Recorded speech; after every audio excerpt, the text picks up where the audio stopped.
Tolobi RD Congo Info.fr, tout le monde est d'accord quand on dit Tolobaka na bino, Tozo Laksabino, Tolobaki, Toko Tambole Longo na Ser Marie Misamu, attaque ya tiki biso lelo, mais toza toujours nae parce que ba evre na ezali, ndenge tolaksa ki bino, lolenge nini brigade Sarbati, akenda ki kolela Ser Marie Misamu, alela ki na nuance, parce que yaza moyembi quand même, il fallait lela na nuance, et bomona ki tolaksa ki bino, lolenge nini ba artiste, bazo lela comédien na bino ladi esobe, tokenda ki kozoepe, ndenge alela ki Ser Marie Misamu.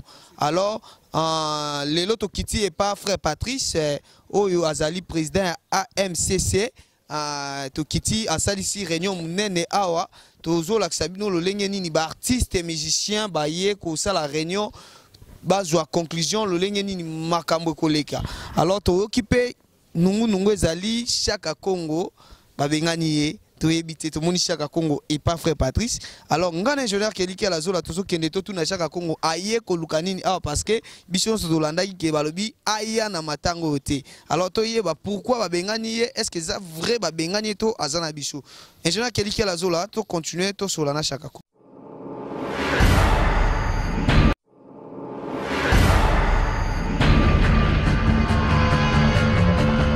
Alors, Nazana Papa Chaka Congo. Papa Chaka, ouais. Yo sous liboso il y a le pont frère Patrice. Oh, le pont moi la yaka. Le pont nga leka ngao. No yaka oliaka problème té mais Papa Chaka ba bengana ki yo zo tinga mongo boye ndengeni. Omoni frère Patrice d'abord celui qui mezali na kapana il me conseille beaucoup. Hein? Mais il y a des gens autour de frère Patrice bazo kosaka frère Patrice. Vous comprenez? Tant que je suis là, je suis parti. Mais quand ça ne va pas, je démissionne. Vous comprenez? J'ai démissionné. Vous comprenez bien? Non, si tu l'as dit bien, yo, bengana ki yo te au monde démissionné. Non. Marie Misamu qui m'ezali. Tout le Marie Misamu na qui parce que ngana boy ko ça la polémique na matanga batu. Oui, Azaki styliste, expliquez. Marie Misamu, Azaki styliste, Azaki couturière, Azaki modéliste. Elle était en elle-même, elle avait beaucoup de talent. Donc, actrice. Parce que Marie Misamu, ça la filme, même là, mais pas critiquer un film, non, pas critiquer, c'est une artiste. Elle est artiste.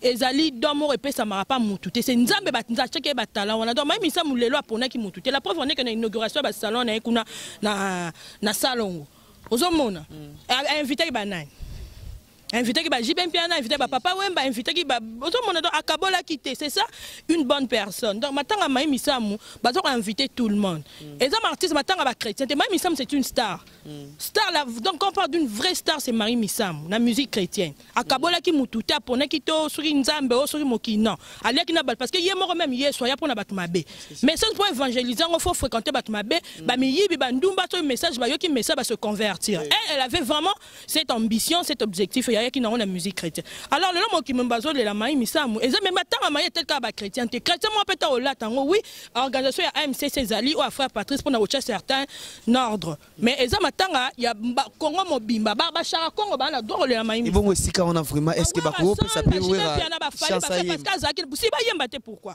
Marie Misamu tant na ki la boya ki batute Marie Misamu zala ba JB Piana zala ba wera sona zala ba chara Congo na ba Papa Wemba si ba faut rendre hommage. En tout cas, moi je pense que Bazo Kenon vraiment bien mingité parce que elle-même attend à Zaki Alek Nabat. Le lot on sœur, le parlant d'attendre à sœur, moi pas trop chrétien, attend à comboter. Le lot on qui parle pas Julie Cam. Bah ouais, Rabana doit recevoir parce que sœur on a peut-être à lire na bangote. Mais c'est différent avec la sœur Marie. La sœur Marie est avec tout le monde. Tout le monde, je dis bien dit, ayoka batu sonité. Est-ce que vous avez traité conception en andingeni par rapport à des bandés? Que non bien que Jésus Christ autant ya ki azaki na miyibi moi c'est ndumbo aki ko parler parfait na mako ozomona batu bali ba lapider ba lapider moi c'est ndumba Yesu habité entre bino na sala lisumu te atombola musapi donc Yesu aki pour la batu mabe mais c'est pour que bien la sœur Marie avait compris que faut aller na bandumba faut aller na miyibi po à travers tant azolia na bango azokotsa bango liloba bazo se convertir bien combien de personnes maïm sama bongo la mokili parce que à vivant na bato na ebi comment est-ce que chega vivant comment me yi bezo yi ba pona ni ndumba osa ki ndumba pona ni azaki na batutu Alors, non, Marie me semble hypocrite. Même dans l'émission, on a entendu il n'y a pas longtemps. Ah, je sais que Yamba na Jesaki. On dirait que l'émission oh pendant les qui n'ont pas années na machine à couler dans chang. Avec hypocrite, mususu soit comme sambela soit monio akimi. Soit monio ba soit mis vraiment vous senti tension dans l'icolo hein. On a aligné ça hypocrisie mais Marie n'était pas hypocrite, c'est ça une vraie chrétienne parce que nous les chrétiens sommes des hypocrites. Oh là. Mais Marie n'était pas une hypocrite. Elle avouait tout haut ce que certaines personnes disaient tout. Vraiment, on a photo de la naire de Congo. Il faut que César Ngadi. Moi, je me le bagina tout na yango na zana veshaka. Veshaka. Oh, c'est que oh, fait partie de son bilingango hein. Oh. Moi, c'est la publicité. Fait partie de son bilingango. Mais papa. Ba polémique ba tsa biso ngala nyango te. Na nyina e bara papa Chaka. Frère Patrice abengana ki yo vrai ou pas?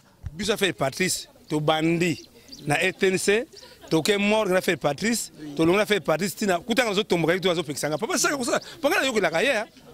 Yo ko fait Patrice. Mais so kamara na ça na pas fait Patrice. Après un conseil. Il y a des gens derrière fait Patrice. Bango fait quoi fait Patrice nga Chaka ko na mutu mabe. Chaka ko agesenga mbongo nzoka biyo bimara na tanga makambo baliwa po olia bien.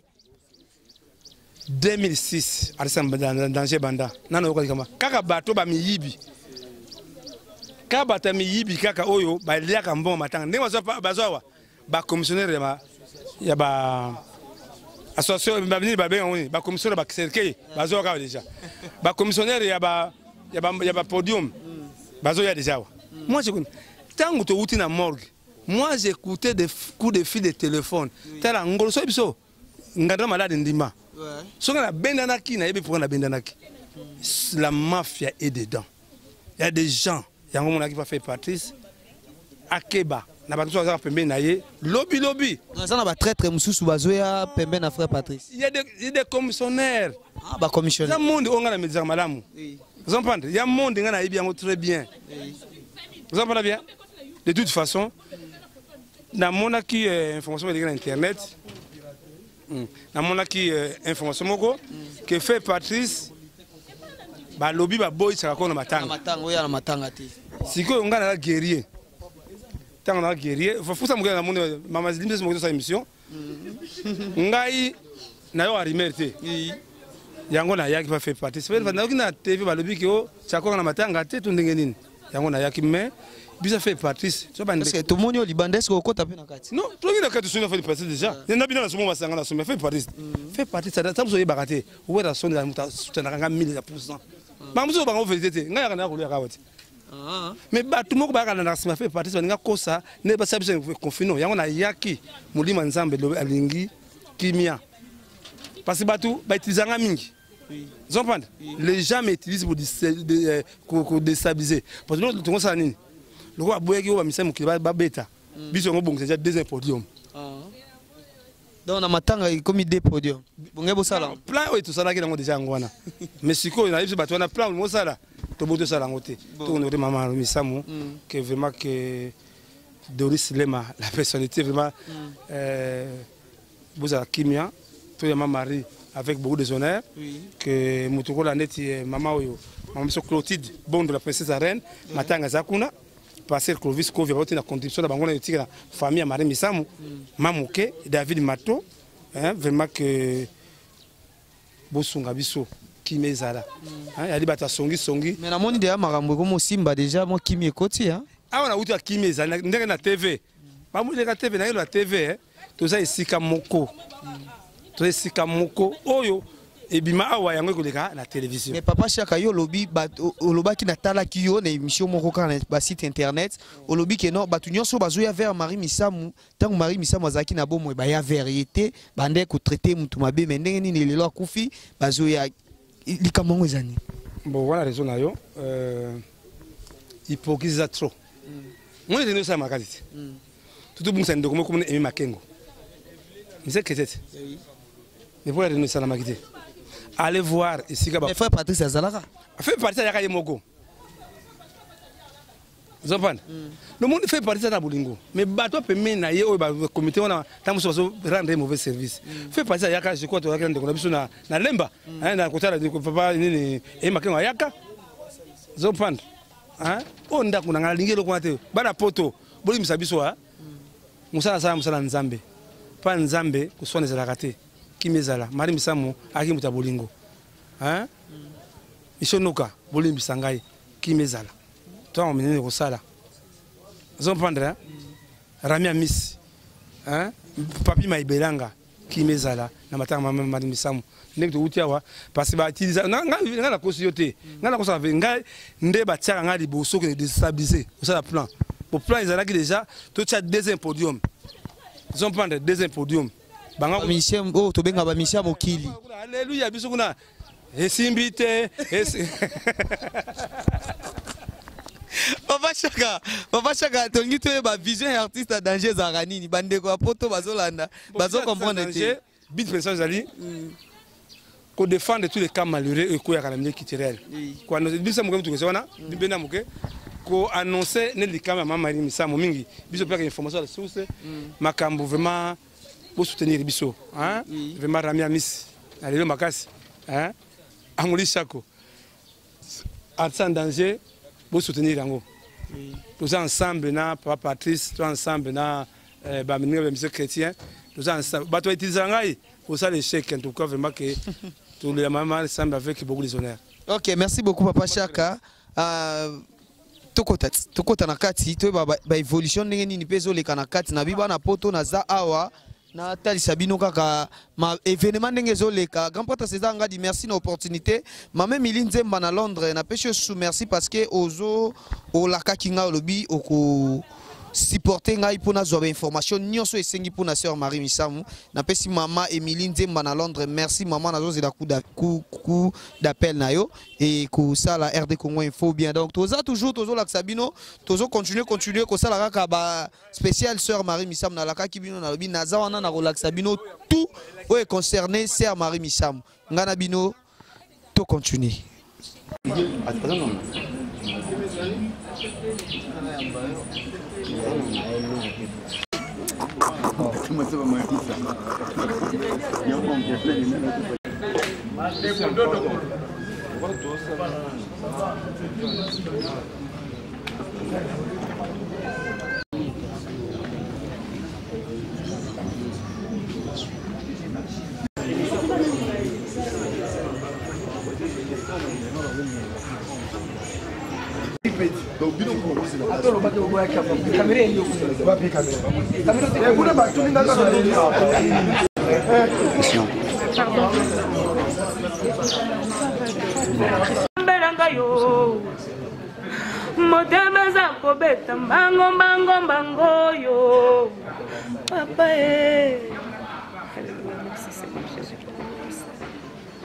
Voilà, to komina suka kaka ndenge to laka kibino to ye to lobby to sololi na ba artiste boyoki ndenge ba artiste ba pesi ba commentaire na bango ndenge réunion leki conclusion za ki ba bengisi presse pe akoya lobby réunion ya presse ko sala ma lobby na 14h to ye ba ndenge nini organisation pe ekoleka côté ya presse alors ngana bino na lobby na ko sala musala oyo pona tali sabino a combien plus forte sœur Marie Misamu azalaki na mitema na biso parce que ngana lobaki azali artiste préféré na ngai o soki na fandi na ndako nazo ka ba chana e édifier kangai alors grand porte César ngadi naza wana toujours pona kosela bino Marie Misamu en action ndenge nini tozo tala ndenge makambo lekaki ba témoignage ba nini donc toza toujours wana RD Congo info mame Emilie Nzemba merci na soutien na yo ndenge ozobenga gradimu ya ko encourager ngai ko pesa nga force ya okende ko luka ba artiste balela elongo sœur Marie Misamu tokutani lobito la sabino ndenge nini réunion ya presse ekoleka